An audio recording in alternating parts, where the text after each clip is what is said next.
Animal painting isn't about perfection, it's about expression. Today I'll show you how to paint animals using simple shapes, loose brushwork, and creative freedom so you can stop overthinking and start creating art that feels alive.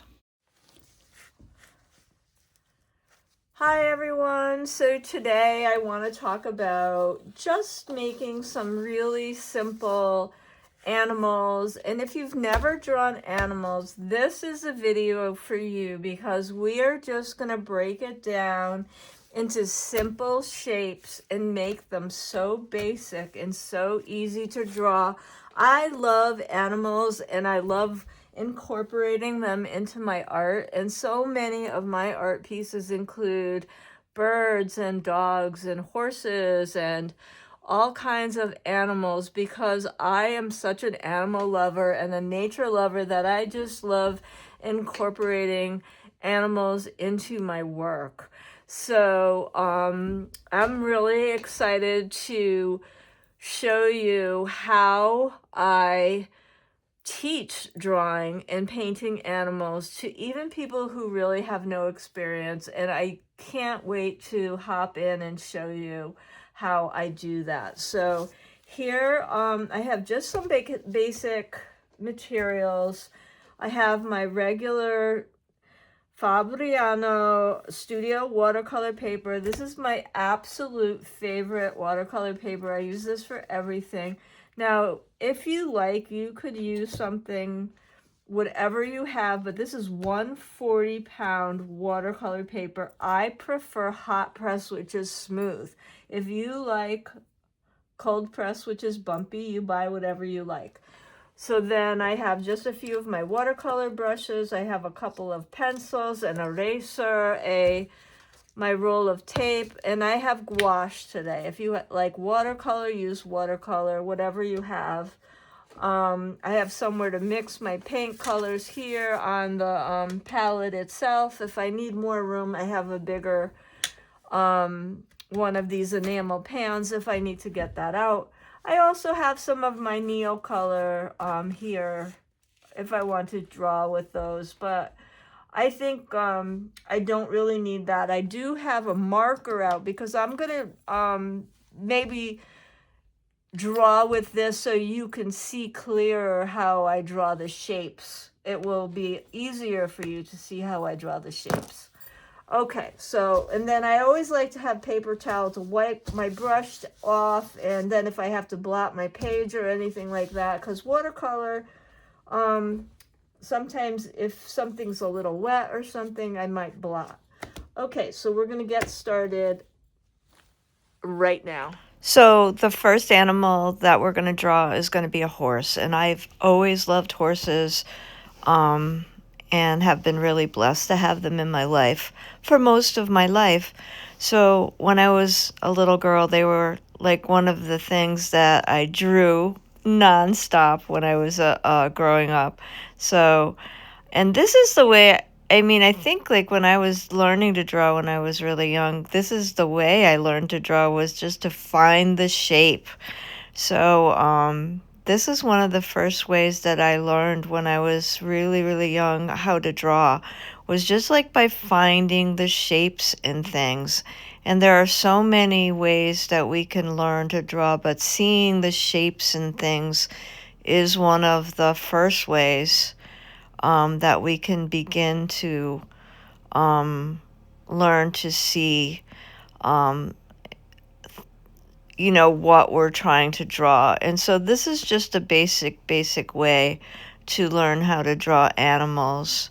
And I think what's so intriguing about, incorporating animals, and I have so many paintings with animals in them, especially horses and birds and dogs and cats. It's just that animals, they don't ever judge us. And if we treat them with kindness and respect, they just have so much love to give us. So here I'm just, activating my gouache, and then I'm just going to get started painting. So I'm painting a bay horse here, which is like a reddish brown horse, and they have dark points. So the tips of the ears are a darker color, the mane and tail is a darker color, and usually like the legs are a darker color. So it gives you a little bit of variation. I'm kind of planning in like a little, kind of a crookedy star on this horse. Now I just bloobed a big piece of, like a big part. I meant to grab black and I grabbed blue, so, but I'm not panicking. That's okay. You know, I really tend not to panic if I grab the wrong color. I just mop it quickly up with some paper towel and keep going. And that blue, that dark blue, gave me a little bit of variety on the cheek, which is a really strong, big, bony part of the face. So I didn't even panic when that happened, and I don't want you to either. So anytime you make like an error or something, don't panic. Just go with the flow. Grab your paper towel, especially when you're working in watercolor. People really freak out when they're working in watercolor and gouache. Like they think that anything that you throw down on that paper is going to be permanent. It really, if you act really quickly with your paper towel, you can pretty much fix most things that go awry in watercolor or gouache. So pet portraits are like human portraits. Spend a lot of time looking at the eye and really getting that highlight, because that's what gives us the soul of the animal, and it really brings life to that portrait. I'm not using a reference here. I've painted horses a long time, but really spend time, if you have a reference or you're doing an animal portrait from a photograph, looking at those eyes, because the eyes are literally the window to the soul, and that is how you capture it, by really concentrating on the eye. It doesn't have to be perfect, but when you're looking at it, spend time looking at the eyes, because that's where you get the personality coming through. So this next clip is kind of a whimsical owl, and he's just done in basic shapes, as you can see me put down, and I'm going to go over it, of course, with the marker so you can see the shapes I'm creating here. And he's more whimsical, I would say, although you could refine this into, you know, a more natural looking owl, but these are just the basic shapes. And the reason I'm doing this kind of in a more kind of a fun kind of a way rather than a more refined natural owl is because I kind of want to play with mark making in this one. And so I'm kind of making him a little bit more abstracty and just more playful, I want to say. And this one is going to be more in just like black and white, and I think, and just a more playful, whimsical kind of way, because I really wanted to get into doing mark making with the feathers and just having fun with my brush. And I'm playing with two kinds of black in this study. And so these are kind of playful paintings. And so I'm using a cool black, which is more of a blue tint, and a warmer black. That is, and you'll see, like, you'll be able to definitely, even if you don't really have a good handle on warm and cool, you will be able to tell the difference. Because he's going to be in the night sky. So the body of the owl has a very, and the branch that the owl is sitting on is all done in a very cool black. So like a carbon black. Okay. And that's what we're using here. And then I think the other black is like an ivory black. Okay, so I'm really having fun with my mark making here. And you can even see in the sketch that I did, it's kind of a little bit cartoony, but I really wanted to play with these feathers and just, and so that's one of the other things that you can do sometimes is, And obviously I don't have a reference for this either. I just kind of drew it. But I mean, if I had like some nature magazines and things like that, I would really spend time like really looking and really seeing and trying to get a real likeness. And this one I'm just kind of playing, and I want to get in some really fun mark making and do some just get those like marks down and just have a really playful, fun looking owl sitting on a branch. And then I decided I just wanted to do a night sky. And as soon as I put down that other black, you can kind of see how warm it looks next to the other black that I have down. It's just a totally different, warmer color, even though they're both black. The tube says black when you put it down. Like I have all my tube gouache squished into a palette because I take my little palette with me when I go, and when I go to teach at different facilities. So I have all my colors just squished into this little traveling palette. So I feel like it's really important to do lots and lots of studies like this because you're always learning something from them. And even though I do create a body of work every year of big paintings, usually in the early part of the year, most of the work that I create are studies like this or sketchbook work or things where I'm continuing to experiment and grow my drawing and painting practice. And so much of this will spill over into my finished work because it just keeps developing style and how you put your paint down and how you create your brush strokes and all of the things that you learn when you're doing this stuff.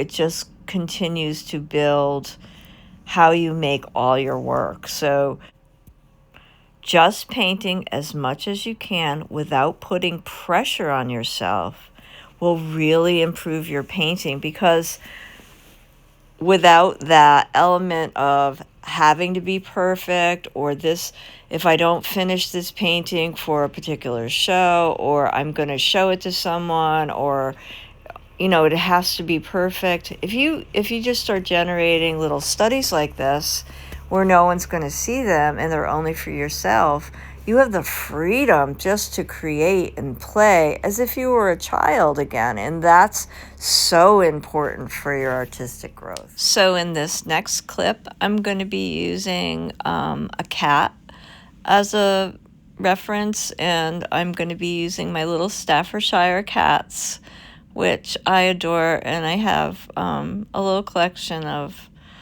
Staffordshire dogs and cats that I use in my paintings a lot, so I have them all out in my studio. They've all found their way out here because I keep using them in my paintings, so they're just really cute. I just love them. So I'm going to use that for my kitty cat today, and